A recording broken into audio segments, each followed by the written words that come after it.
देखिए, ये तो नेचुरल प्रोग्रेशन की चीज़ें हैं। हमने 2G देखा, 3G देखा, 4G देखा, लेकिन सबसे ज़्यादा दिक्कत की बात यह है कि 5G लॉन्च हो रहा है, लेकिन देश के कई इलाकों में 4G तो छोड़िए 3G भी समुचित ढंग से कार्य नहीं कर रहा। तो ये जो डिजिटल असमानता का भी एक प्रश्न है, जिसको लेकर के हमारी सरकार मुझे गंभीर तो कतई नहीं दिखती है। जी सर, दूसरा मुद्दा, वहाँ पे नॉमिनेशन का आखिरी दिन था और एक नया नाम सामने आया है मल्लिकार्जुन खड़गे का, और उनके समर्थन में वो लोग भी आए जो G23 में हुआ करते थे। उसमें मनीष तिवारी, भूपेंद्र सिंह हुड्डा, सारे लोग रहे।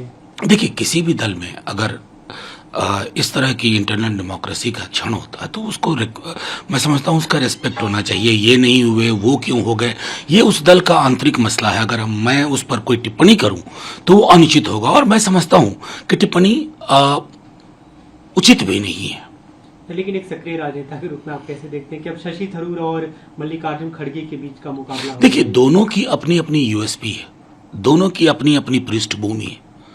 एक के पास बहुत अनुभव है यूएन का, इंटरनेशनल फोरम का, एक के पास ग्रासरूट से लेकर के अब तक की यात्रा का विशाल अनुभव है।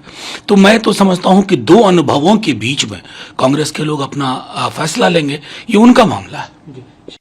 दिखाया मीडिया के सामने, और उस मैनिफेस्टो में एक चीज निकल कर आई कि जो भारत का नक्शा था उसका ऊपरी हिस्सा गायब था। बाद में हालांकि उन्होंने उसको नहीं, उन्होंने ना सिर्फ उसके लिए रिग्रेट जताया बल्कि माफी मांगी, और मैं समझता हूं कि it should be left there. वो हो गई बात। मतलब वैसे लोग भी टिप्पणी कर रहे हैं जो चाइना के बरक्स कहते थे कि कोई नहीं घुसा, 1 इंच अंदर नहीं आया, और बाद में ना जाने कितनी सारी चीजें हुई। तो मैं समझता हूं कि थोड़ा बहुत आईना सामने रख करके बात होनी चाहिए। है कि उन्होंने कहा कि जो इंडिया की ग्रोथ स्टोरी है उसे बताने में कुछ लोग एलर्जिक फील करते हैं, और उन्होंने जो अभी आत्मनिर्भर भारत अभियान चल रहा है उसे स्वदेशी मूवमेंट से जोड़ा कि इस तरह से देश आगे बढ़े। एक तो बहुत बड़ा फर्क है। मैं हमारे उपराष्ट्रपति जी मैं क्या कहूं, जो स्वदेशी मूवमेंट बापू का था और जो आज आप आत्मनिर्भर कर रहे हैं, उसमें मीलों का फासला है, और यह फासला शब्द पटक करके वो फासला खत्म नहीं होगा। रही बात, किसी को ग्रोथ, इंडिया की ग्रोथ से एलर्जी नहीं है सर। सवाल ये है कि वो उस ग्रोथ में गरीब का चेहरा है, वंचित समुदाय का चेहरा है। ऐसे आर्थिक नक्शे का हम क्या करें जिसमें आम आवाम का चेहरा ही नहीं है। 5 असमानता के महासागर में 5 समृद्धि के टापू बना करके अगर आप आर्थिक प्रगति के लिए पीठ थपथपाते हैं, आपको मुबारक। हिंदुस्तान को वो आर्थिक प्रगति नहीं चाहिए जो असमानता को जन्म दे, जो गरीब की थाली छोटी कर दे। और अगर इससे इत्तेफाक नहीं रखते हैं हमारे माननीय उपराष्ट्रपति महोदय, तो मैं क्या कहूँ।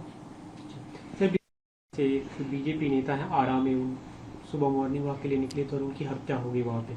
हमें इंतजार करना चाहिए, दुखद जरूर है, इंतजार करना चाहिए अनुसंधान की एजेंसियां क्या सामने लेकर के आती हैं, क्योंकि बिहार में राजनीतिक हत्याओं का कभी कोई इतिहास नहीं रहा।